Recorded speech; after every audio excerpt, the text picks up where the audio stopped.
Thank you very much, Cahill. I suppose this we welcome this bill.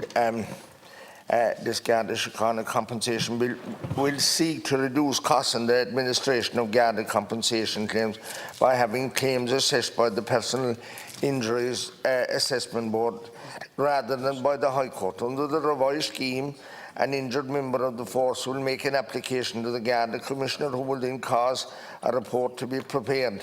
Where the report concludes that an applicant was injured as a result of a malicious incident, the report will be sent to the PIAB. Under the current Garda compensation scheme, applications are made to the Minister for Justice for initial assessment. Trainee Gardaí who are currently excluded will be eligible to apply for compensation under the new scheme. This is very welcome because previous to this they were excluded.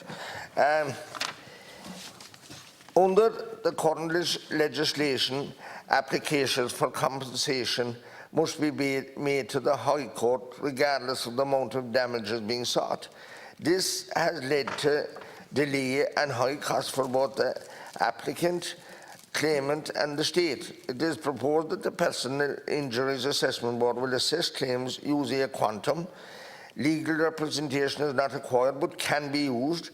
For applications to the PIAB where a claimant is not happy with the proposed award, then he or she may apply to the courts. This bill will allow applications to be made in the appropriate court, High Court, Circuit Court or District Court. It is envisaged that using the PIAB as an assessor of compensation will mean less cases progressing through the courts. This will lead to a reduction in legal costs. You see, in overall terms, while the total amount in awards paid out under the current scheme between 2016 and June 21 was 26.1 million. The actual legal fees paid out amounted to almost a staggering 10 million, 9.96 million. That was, it's hard to believe that. Therefore, we welcome where the legal costs incurred in proceedings regularly exceeded the amount of damages actually awarded. Therefore, we welcome this bill, and it is imperative that it be brought into operation as quickly as possible, as the current legislation is well past its sell-by date and has many defects in it.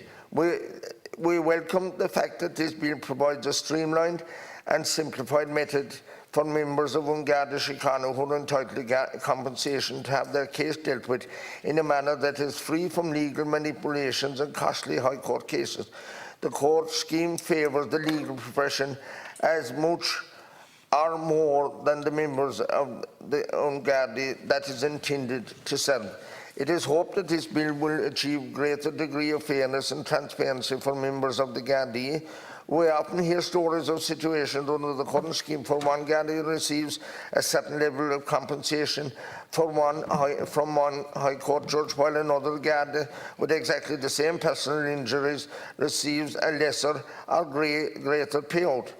However, one clear omission from our perspective in this bill is the fact that while members of the Criminal Assets Bureau will receive coverage, civilian members of Garda Síochana who operate, for example, under the functions of the criminal assets legislation will not be covered. The complete exclusion of civilian staff of Garda Síochana from the remit of the bill is partly we're calling the Minister to address this concern. This would be particularly important in a changing environment where many technical functions associated with criminal investigations are now carried out by members of Garda Síochana will also be carried out by civilian employees or staff members of Garda Síochana into the future. Thank you.